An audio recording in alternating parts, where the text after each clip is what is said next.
بسم اللہ الرحمن الرحیم۔ بسم اللہ الرحمن الرحیم۔ السلام علیکم ورحمۃ اللہ وبرکاتہ۔ عزیز طلباء، امید ہے بخیر و عافیت ہوں گے۔ تفسیر جلالین سبق نمبر 67 کے ساتھ آپ کے سامنے حاضر ہیں۔ سبق نمبر 67۔ آج کا سبق انشاءاللہ ام حسبتم ان تدخلوا الجنۃ سے لے کر آیت نمبر 216 وانتم لا تعلمون تک ہوگا۔ تو آئیے بلا تاخیر سبق کی ابتدا کرتے ہیں۔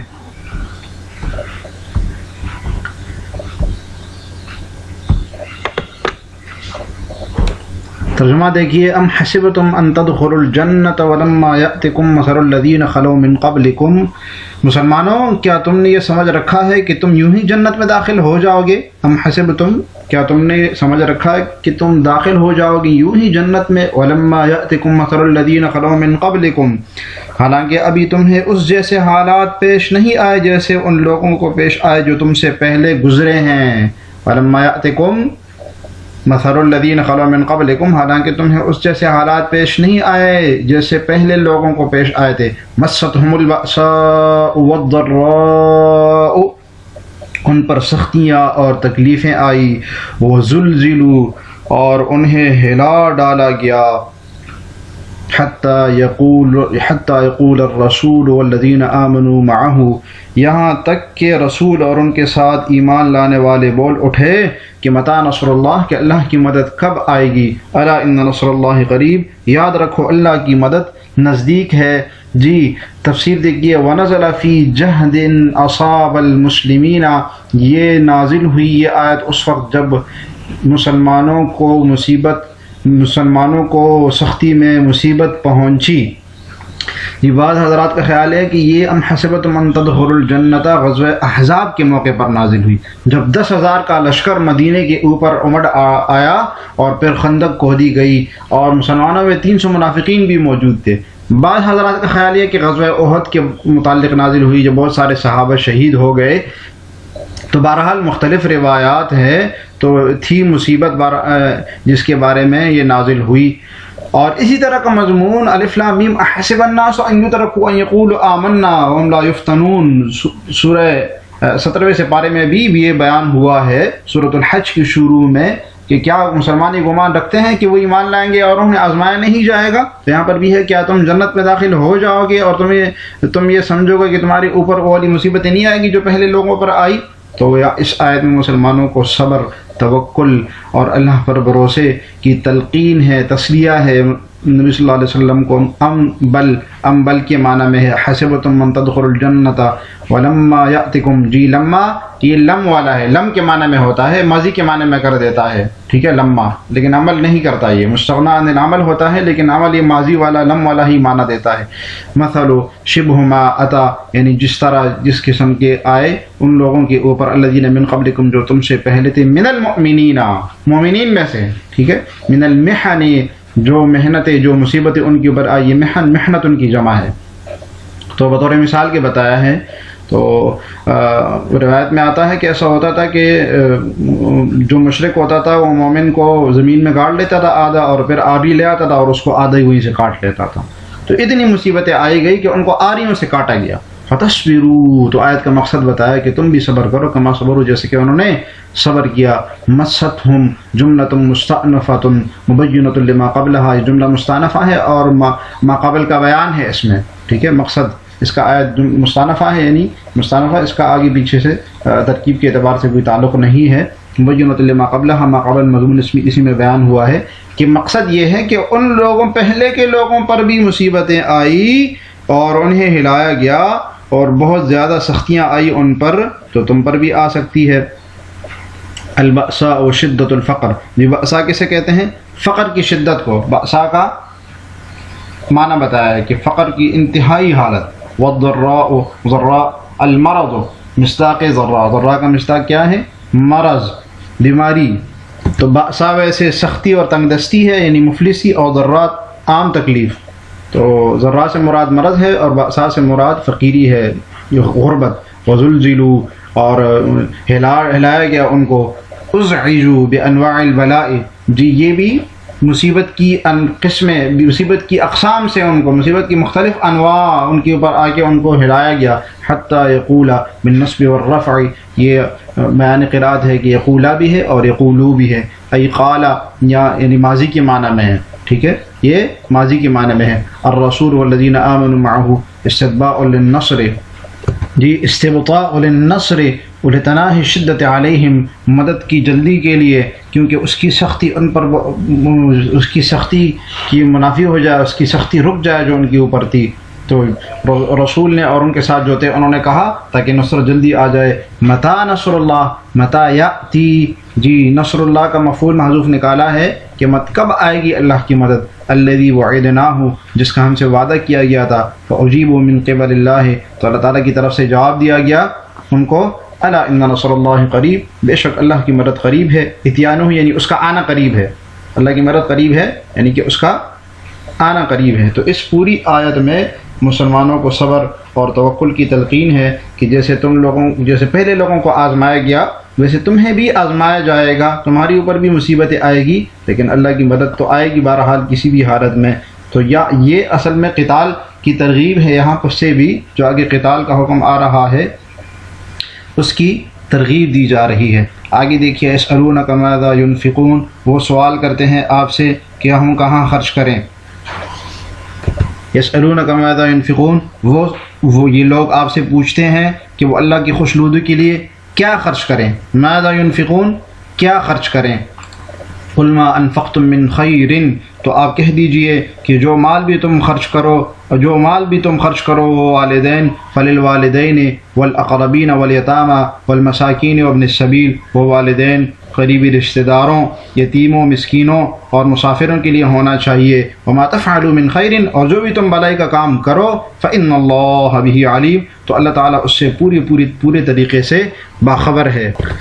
جی دیکھیے تفسیر دیکھیے. یسألونک یا محمد، یہ اے محمد یہ آپ سے پوچھتے ہیں ماذا ینفقون کہ کیا خرچ کریں. ای الذی، یعنی ماذا یہ الذی کے معنی میں ہے کہ کیا چیز خرچ کریں. والسائل عمرو بن الجموح، یہ بیان شان نزول کا بیان ہے کہ عمرو بن الجموح ایک آدمی تھا.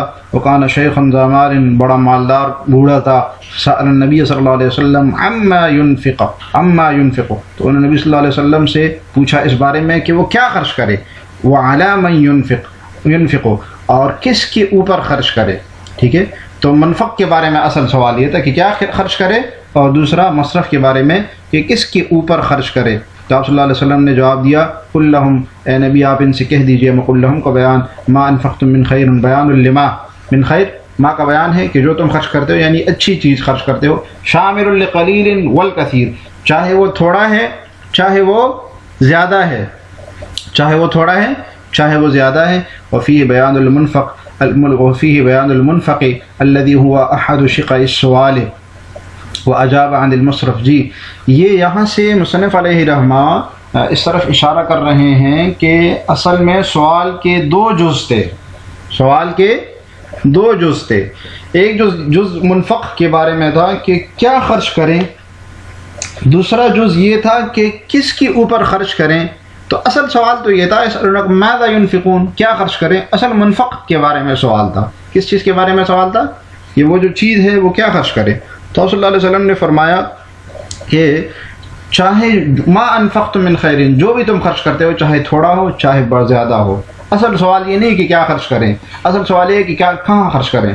تو مجھ سے یہ نہیں پوچھو کہ کیا خرچ کریں، وہ تو تم نے خرچ کرنا ہے، چاہے تھوڑا خرچ کرنا ہے چاہے زیادہ خرچ کرنا ہے. یہ پوچھو کہ کس کے اوپر خرچ کریں، تو وہ میں تمہیں بتا دیتا ہوں کس کے اوپر خرچ کرنا ہے. مجھے تو تم نے دینا نہیں ہے، تو انہی کو ہی دینا ہے، تو لہٰذا تم انہی کو دے دو، یہ بتا دیتا ہوں میں تمہیں. وفی بیان المنفق الذی هو احد شقاء السؤال، اس میں منفق کا بیان ہے کہ جو بھی تم تھوڑا بہت خرچ کرتے ہو نا وہ بتا دیا.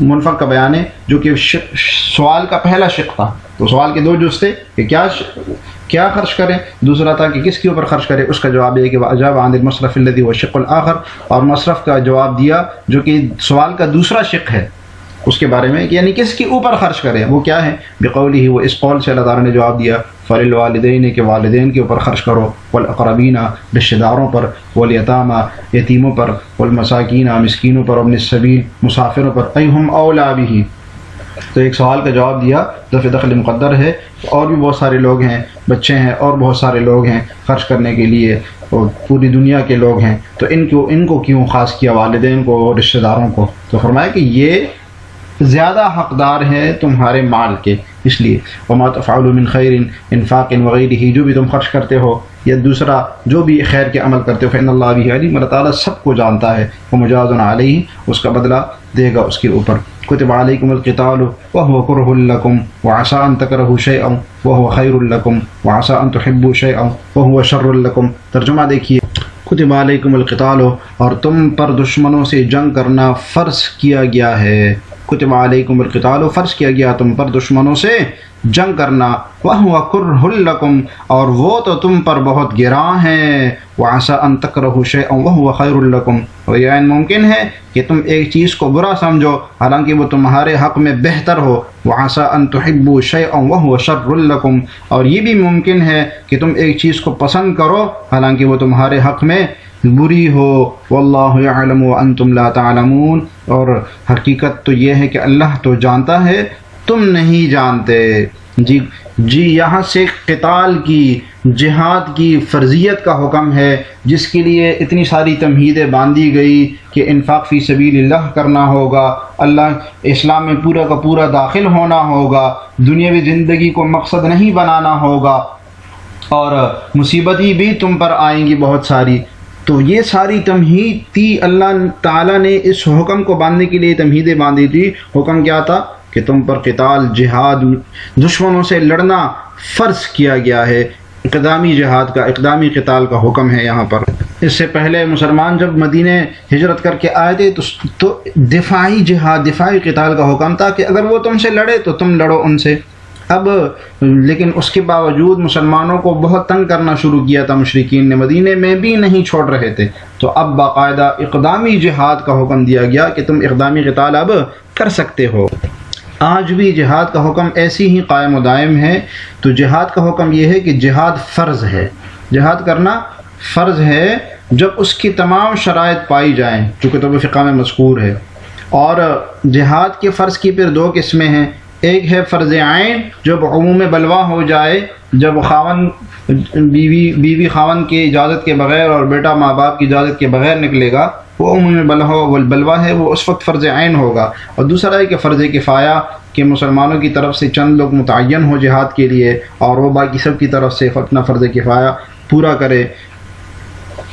یہ تفسیر دیکھیے، بڑی اہم آیت ہے، کتبہ فرضہ، کتبہ فرضہ کے معنی میں کہ فرض کیا گیا علیکم القتال للکفار۔ یہ قتال، لڑنا بڑھنا جھگڑنا سب سے نہیں ہے، بلکہ کفار دشمنوں سے ہے جو تمہیں نقصان پہنچا سکتے ہیں۔ وہ کرہ لکم، کرہ مکروہ کے معنی میں ہے، یہ مصدر مفعول کے معنی میں ہے کہ مکروہ ہے، یعنی تمہیں ناپسند ہے۔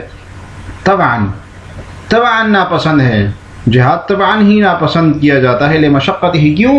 مشقت والا کام ہے، اللہ تعالیٰ کے احکام پورے کرنا آسان کام نہیں ہے، یہ مشقت والا کام ہے۔ تو وجہ کراہت کیا ہے؟ لمشقت ہی، بہت مشقت والا ہے۔ جو جہادی جو جنگوں میں جہادی اشیاء میں حصہ لیتے ہیں، اسلحوں میں حصہ لیتے ہیں، ان کو اس مشقت کی خبر ہے۔ صوفوں پر اور بیڑوں پر اور نرم نرم لحافوں میں بیٹھنے والوں کو ان کی کیا خبر کہ کیا مشقت ہوتی ہے وہ۔ وَعَسَىٰ أَن تَكْرَهُوا شَيْئًا وَهُوَ خَيْرٌ لَكُمْ، جس چیز کو تم پسند کرتے ہو امید ہے ہو سکتا ہے وہ تمہارے لیے بہتر ہو۔ تو جیسے جہاد ہے کہ تم اس کو ناپسند کرتے ہو لیکن نتیجے کے اعتبار سے وہ تمہارے لیے اچھی ہوگی۔ اور بھی بہت ساری ایسی چیزیں ہیں جو بظاہر لگتی ہیں کہ ناپسند ہیں ہمیں، لیکن نتیجے کے اعتبار سے اس میں بڑی اچھائیاں ہوتی ہے۔ وَعَسَىٰ أَن تُحِبُّوا شَيْئًا وَهُوَ شَرٌّ لَكُمْ، اور ممکن ہے کہ جس چیز کو تم پسند کرو لیکن تمہارے لیے اس میں شر ہو، جیسے کہ آرام سے بیٹھنا، صوفوں پہ، نرم نرم لحافوں پہ بیٹھنا بظاہر بڑا پسند ہے، پسند کیا جاتا ہے، لیکن نتیجے کے اعتبار سے اس شر لائے گا، وہ ہو سکتا ہے۔ وَهُوَ شَرٌّ لَكُمْ لِمَيْلِ النَّفْسِ إِلَى الشَّهَوَاتِ الْمُوجِبَةِ لِهَلَاكِهَا، جی وہی والی بات ہے کہ نفس کا میلان شہوات کے اوپر ہوتا ہے۔ مثال سے واضح کیا گیا ہے کہ نفس کا میلان شہوات کے اوپر ہوتا ہے۔ شہوات تو بڑی اچھی ہوتی ہے، پسند کی جاتی ہے، بڑا مزہ ہوتا ہے اس میں، لیکن الموجبۃ الہلاکہ، ہلاکت کا موجب ہوتی ہے وہ۔ منفورها عن التکلیفات الموجبۃ لسعادها، اور تکلیفات، جن حکم کا، جن احکامات کا مکلف انسان کو بنایا جاتا ہے، اس کی طرف جانا یہ تکلیف دیتا ہے، یہ بڑا مشکل ہوتا ہے، لیکن الموجبۃ لسعادتها، لیکن یہ سعادت مندی کا موجب بنتا ہے، اس سے سعادت مندی حاصل ہوتی ہے۔ تو اسی طرح فلعل لکم فی القتال، ہو سکتا ہے جہاد میں، قتال میں بھی تمہارے لیے، وان کرہتموہ، اگرچہ تم اس کو ناپسند کرو، خیر ہو، خیر ہو۔ صورت خیر کیا ہے؟ لأن فیہ اما الظفر، اس لیے کہ یا تو اس میں کامیابی ہوگی، تم کامیاب و کامران ہو جاؤ گے، والغنیمت، اور غنیمت مل جائے گی پھر تمہیں، اور الشہادت، اور کامیابی اگر نہ ملے، تم دشمن کو سر نہ کر سکو، پھر شہادت، وہ بھی مطلب شہادت ہے مطلوب مقصود مومن، والاجر، اور شہادت پر جو اجر ہے وہ بھی ملے گا تمہیں، وفی ترکہ، لیکن اس کے ترک کرنے پر، اگرچہ تم اس جہاد کو پسند نہیں کرتے ہو، وَإِنْ أَحْبَبْتُمُوهُ،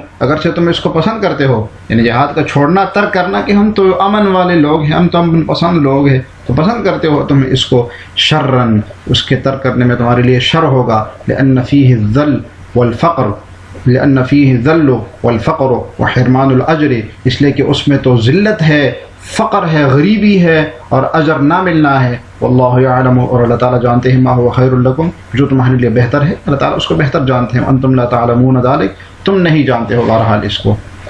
جی عزیز طلباء، آج کا سبق بس اتنا ہی۔ آج کے سبق سے متعلق سوال یہ ہے کہ جہاد ناپسندیدہ کیوں ہے؟ کتب علیکم القتال وہو کرہ لکم، مکروہ ہے، ناپسندیدہ ہے تمہارے لیے، اس کی جلالہ صاحب جلالین نے اس کی وجہ لکھی ہے، علت لکھی ہے، تو جواب کمنٹس میں ضرور لکھیے گا۔ اللہ تعالی ہمیں جلالین پڑھنے اور سمجھنے کی توفیق عطا فرمائے۔ السلام علیکم ورحمۃ اللہ وبرکاتہ۔